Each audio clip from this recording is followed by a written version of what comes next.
现在要去把那个水电管跟它粘一粘啊。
现在粘了，因为我不是专做的，所以我现在粘了这样子，然后这些我给那个做瓷砖的人粘哦。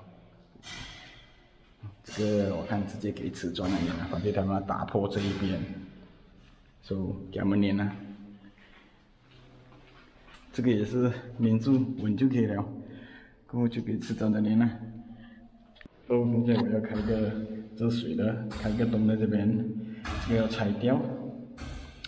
然后过搁在旁边，连用它的摆，因为它之前有摆了的，所以我们看一下影片啦。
可以刚才割了啦，但是没有录到，不小心忘记按了，所以割了这个洞没有电了。4个 M 的电池，Bosch 只可以打一个洞那边，跟一般的洞这边，所以过几天才接下去了。